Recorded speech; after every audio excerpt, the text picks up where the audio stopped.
पहली बात यह है ऐसी फिल्में नहीं बननी चाहिए, और जो फिल्म बनाते हैं उन्होंने ग्रंथों के वेत्ताओं से संपर्क करें, ज्ञाताओं से संपर्क करें, तब बनाएं। जैसे रामानंद सागर ने जब बनाई तो हम लोगों से संपर्क करते थे। जय श्री राम, जय बागेश्वर धाम सरकार की, जय गुरुदेव महाराज की। मित्रों, आप सबको पता है कि रामायण, जो हमारे दिमाग में रामायण चलता है, वह नाम लेते ही रामानंद सागर द्वारा कृत किया गया रामायण हमारे दिमाग में, जहन में चलने लगता है। क्योंकि वो रामायण ऐसा लगता है जैसे वास्तव में भगवान आकर के रामायण की पुनर्स्थापना किए हुए हैं।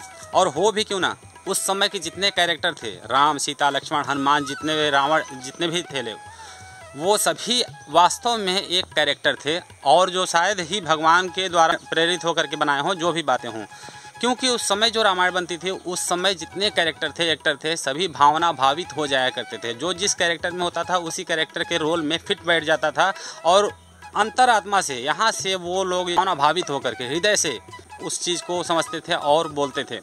उस समय जितने कैरेक्टर थे, वो राम हो, लक्ष्मण हो, हनुमान जी हो, सीता जी हो, वह सभी बताते हैं कि हम उस समय कैरेक्टर में पूरी तरह से घुल जाया करते थे। हमें पता ही नहीं होता था कि हम एक साधारण से मनुष्य हैं। मित्रों, इस रामायण को बनाने वाले भी कौन था? स्वयं परम ज्ञानी श्री रामानंद सागर जी महाराज ने। जी हाँ, रामानंद सागर स्वयं एक संत थे और बहुत ही सुहृदय विचार के थे। उन्होंने रामायण को भगवान द्वारा प्रेरित होकर के, क्योंकि उनको सपना आया था कि रामायण की स्थापना उन्हें करनी है पुनः, तो ये सारी चीज़ें कहीं ना कहीं दैवी के प्रभाव थी। तो अब फिर से बार बार रामायण को रिप्लेस किया गया, हर 2-5 वर्ष में एक बार रिप्लेस किया गया, और नए नए अभिनेताओं के साथ में नए नए कैरेक्टर, नए नए इफेक्ट डाल करके। लेकिन वो रामायण के जैसा दूसरा रामायण नहीं बन सका। ऐसा नहीं है कि वो रामायण इसलिए अच्छा था क्योंकि तब बन गया था जब कुछ था ही नहीं, ऐसा नहीं है। बल्कि ऐसा है कि उसमें जो भावनाएं हमें रामायण में, लिखित रामायण में मिली हुई हैं, जो वाल्मीकि कृत और तुलसी कृत में मिली हुई हैं, वह सारी चीज़ें हैं। उसके अलावा फालतू की चीज़ें उसमें नहीं हैं। इसलिए वो रामायण इतना हिट हुआ, और दूसरा हो नहीं सकता है इसलिए क्योंकि अब वो भावनाएँ लोगों की नहीं मिल सकती हैं। इन्हीं बातों को लेकर के जब जगत गुरु श्री राम भद्राचार्य जी, जो बाबा बागेश्वर धीरेन्द्र शास्त्री के गुरु जी कहते हैं, उनसे ये सवाल किया गया और बताया गया कि एक और रामायण आ रही है, जो कि 2019 में ही शूटिंग होने वाली थी उसकी, और नितेश तिवारी उस रामायण को बनाने वाले हैं। और उन्होंने इसका डेट कैंसिल कर दिया क्योंकि एक और आदि पुरुष बन रही थी उसी टाइम पे, तो उन्होंने देखा कि लोगों का रिएक्शन सही नहीं आ रहा है आदि पुरुष को लेकर के। तो कहीं ना कहीं ऐसा ना हो कि मेरी फिल्म को दाग लगे, उससे पहले मैं देख लेता हूँ आदि पुरुष का रिएक्शन क्या है। आदि पुरुष कैसा फिल्म था, रामायण के ऊपर ही बनाया गया था, कैसा चला आप सभी को बताने की जरूरत नहीं। आप सभी अच्छी तरह जानते हैं कि रावण कैसा, राम कैसे, सीता कैसे, कौन कैसा, ये सारी चीज़ें आपने देखा ही। तो पहली बात तो जो एक चिन्हित चेहरे हैं, जो अभिनेता हैं, अभिनेत्री हैं, ऐसे पहचाने हुए चेहरे को लेकर के जब रामायण बनाएंगे आप, और बहुत सारे गेम वाले इफेक्ट डाल करके बनाएंगे आप, उल्टे सीधे डायलॉग लिखेंगे आप, तो आपके रामायण कभी भी नहीं चल सकते हैं। और भावनाएं तो शून्य के बराबर हैं उसमें। जो हृदय से भावनाएं निकला करती हैं वो तो हैं ही नहीं। एक गेम के जैसा आप पिक्चर बना रहे हो और कह रहे हो कि ये रामायण बहुत अच्छा है, ये आज के समय के लिए बहुत अच्छा है। मित्रों, जब जगत गुरु राम भद्राचार्य जी महाराज को बताया गया कि एक रामायण बन रही है जिसे नितेश तिवारी बना रहे हैं, और उसमें फिल्मी कैरेक्टर हैं, मतलब जैसे पहले से ही पहचाने हुए चेहरे, जिसको उस समय ऋतिक रोशन और दीपिका पादुकोण बना रहे थे राम और सीता के कैरेक्टर में। बाद में ऋतिक रोशन को रावण कैरेक्टर के लिए उसमें दिखाया गया कि रावण का कैरेक्टर करेंगे। अभी फ़िलहाल नाम चेंज हो गया है, सुनने में आ रहा है कि रणवीर कपूर और आलिया भट्ट को लेकर के ये फिल्म बन रही है। जो भी हो, जो भी अभिनेता अभिनेत्री हो, लेकिन हैं तो फिल्मी चिन्हित चेहरे ही। उनको देख करके हमारे मन में वो भावनाएं नहीं आ सकती है सीताराम के लिए।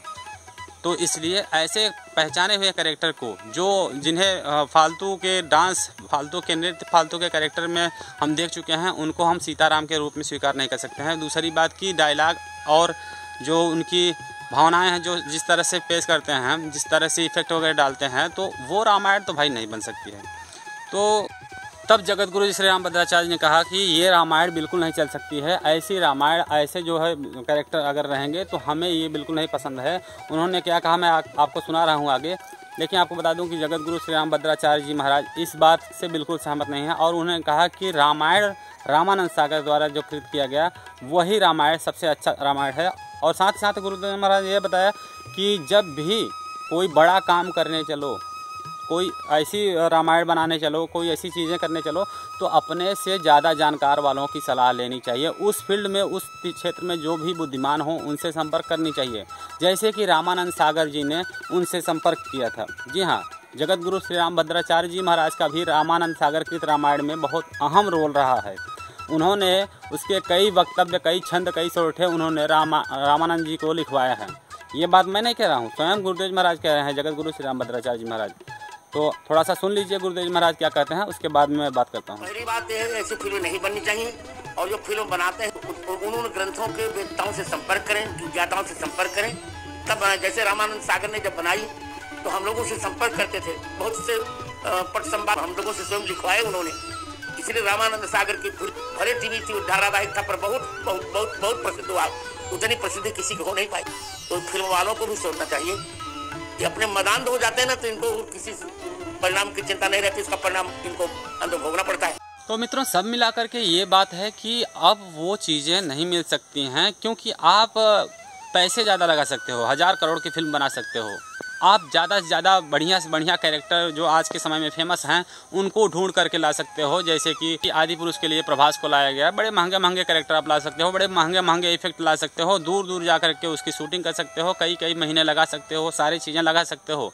लेकिन एक चीज़ें नहीं लगा सकते हो, वो है दिमाग और लोगों की भावनाएँ।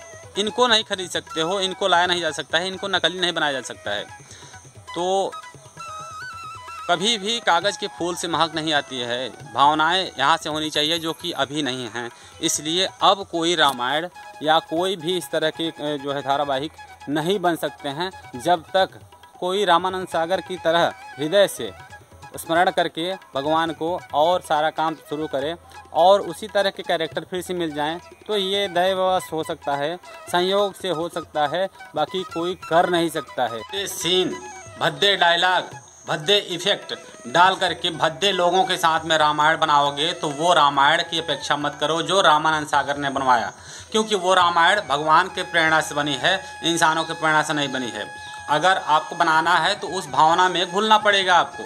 हर बार इन डायरेक्टर लोगों को बताया गया कि आप रामायण या महाभारत जैसे ग्रंथों में चेंजिंग ना करो, लेकिन ये लोग बार बार उसे चेंज कर रहे हैं, उनके गेटअप चेंज कर रहे हैं, उनके लुक चेंज कर रहे हैं, उनके डायलॉग चेंज कर रहे हैं, जो कि हमारे भावनाओं को आहत करती है।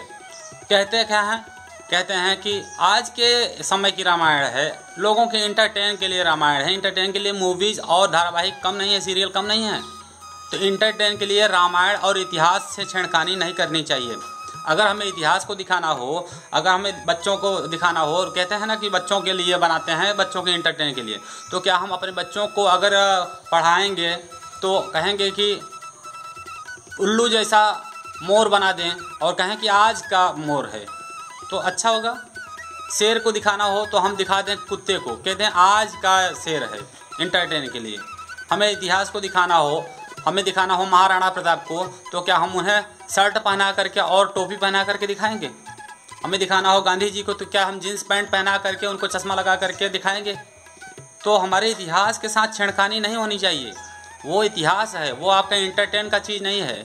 इसलिए हमारे इतिहास के साथ में, हमारे धर्म ग्रंथों के साथ में छेड़खानी करने का आपको किसी प्रकार के अधिकार नहीं है। और शर्म की बात तो ये आती है, मनोज मुंतशिर और नीतीश क्या नाम है, तिवारी, ये जो बना रहे हैं ऐसे ब्राह्मण होकर के और ब्राह्मणों के कुल पे दाग लगा रहे हैं, ऐसे लोगों के लिए क्या शब्द बोले, हम कुछ कह ही नहीं सकते हैं कि मतलब ये लोग ब्राह्मण होकर, पंडित होकर के भी अनभिज्ञ हैं इतने कि मतलब किस तरह के काम कर रहे हैं, रामायण और महाभारत सामने छेड़खानी कर रहे हैं।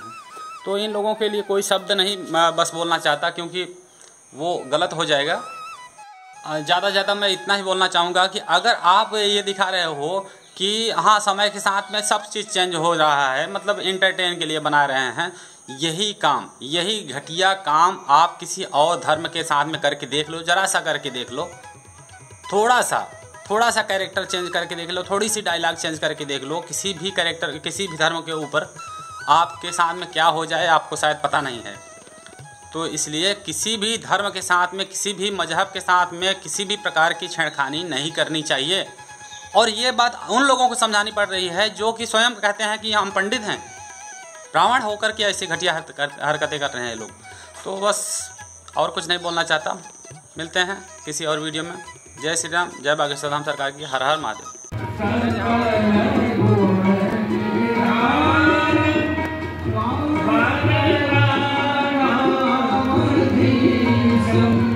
रघुपति